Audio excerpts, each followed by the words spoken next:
안녕하세요. 정말 총각입니다. 남녀가 갑작스럽게 팍 헤어지는 경우는 드물죠. 일반적으로 점진적으로 사이가 틀어집니다. 조금씩 친밀감이 줄고 올바른 관계라는 믿음이 사라지기 시작하죠. 지금 하고 있는 연인 관계에 대한 자신감이 차지하고 있던 자리는 불확실성으로 대체되기 시작합니다. 사실 이별은 종종 목표지향적이죠. 따라서 학자들은 이별을 관계를 끝내기 위한 전략으로 간주합니다. 그리고 이별 전략은 매우 다양하죠. 이별을 시도한 사람이 자신의 이별 경험을 최적화하는 전략을 선택하는 것은 이치에 맞습니다. 아마도 이기적인 경우가 대부분이죠. 하지만 우선순위를 파트너에서 자기 자신으로 옮기는 것은 이별의 필수 단계입니다. 사실 파트너에 대해서 너무 많이 생각하다 보면 만족스럽지 못한 관계에 계속해서 머물게 돼요. 여러 연구에 따르면 이별을 시도하려는 사람은 파트너가 관계에 크게 의존한다고 생각할 때 파트너에 대한 걱정으로 관계를 끝내는 것을 미룰 가능성이 매우 높다고 합니다. 그러니까 파트너에게 나쁜 사람으로 기억되고 싶지 않아서 억지로 그냥 불철주야 형설지공 그 관계를 유지하게 되는 것이죠. 하지만 원하지 않는 사람과 관계를 계속 맺고 싶은 사람이 어디 있겠습니까? 예? 이별은 물론 어려울 수 있습니다. 하지만 만족스럽지 못한 관계를 유지하는 것은 더 어렵죠. 따라서 최상의 결과를 제공하는 이별 전략을 펼쳐야 합니다. 하지만 최상의 결과라는 것이 글쎄요, 상대적이죠. 따라서 우리는 연인들이 흔히 쓰는 이별 전략을 두루두루 살펴볼 필요가 있습니다. 이번 영상에서는 많은 연인들이 사용하는 7가지 이별 전략을 한번 대충 알아보도록 하겠습니다. 첫 번째, 지랄 맞은 잠수 이별이죠. 아무 신호 없이 사라져버리는 겁니다. 잠수 이별을 당한 사람은 어떤 일이 일어났는지, 무엇이 잘못되었는지, 왜 그들이 이별당했는지 이런 의문점들이 종결되지 않은 채 홀로 남겨집니다. 잠수 이별은 장기적인 관계보다 헌신이 낮은 단계에서 더 많이 발생하는 경향이 있습니다. 그리고 종종 편의상 예를 들어서 이별 대화를 피할 수 있다거나 상대방의 매력이 갑자기 사라지거나 혹은 부정적인 인식이 들면 본격적으로 바다 밑으로 가라앉는 것이죠. 잠수 이별은 가장 위협적인 이별 전략 중 하나라고 합니다. 심리적 욕구를 해치고 강한 배신감을 유발하죠. 그 다음 두 번째, SNS를 염탐하는 겁니다. 잠수 이별과 비슷하긴 하지만 SNS 상에서는 관계를 이어나가요. 상대방의 게시물에 좋아요를 누르고 이야기를 공유하거나 아니면 다른 방식으로 여전히 상대방에 대한 주의를 기울이고 있다는 신호를 보내는 겁니다. 그러다가 갑자기 연결을 끊어버리는 것이죠.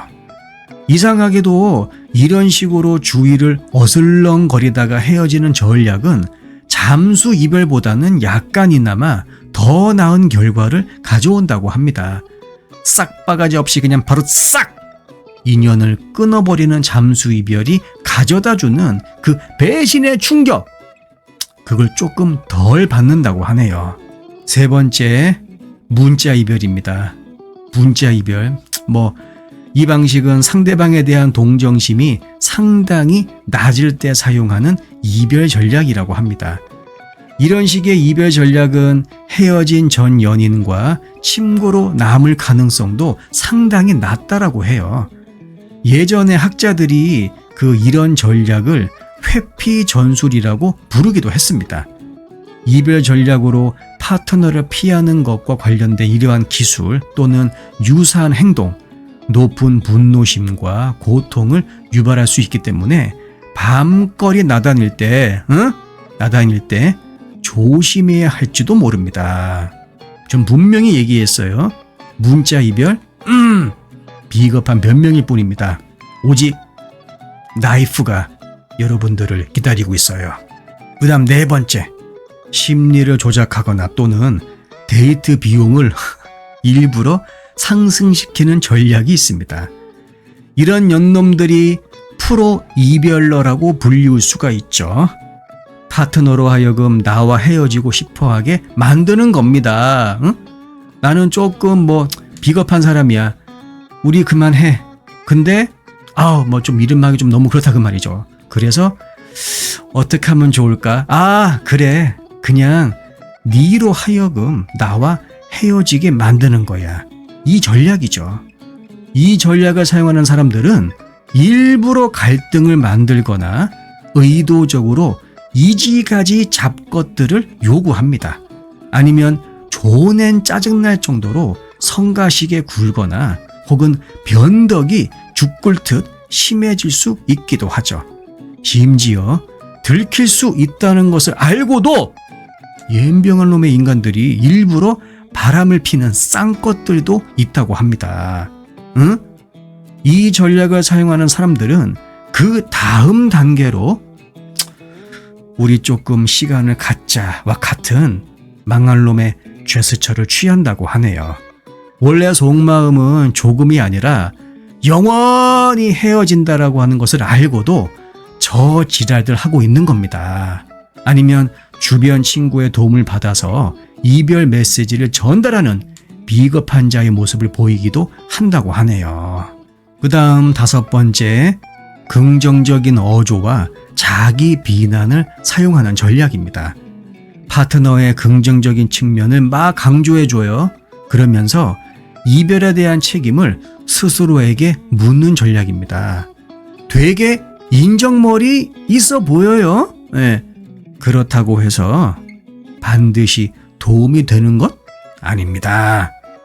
이제 곧 X가 될 사람에게 상처를 주지 않으려고 노력하는 모습처럼 보이지만 이별을 당하는 사람의 입장에서 이런 전략 성실하지 않고 불만족스럽게 느껴질 수밖에 없죠.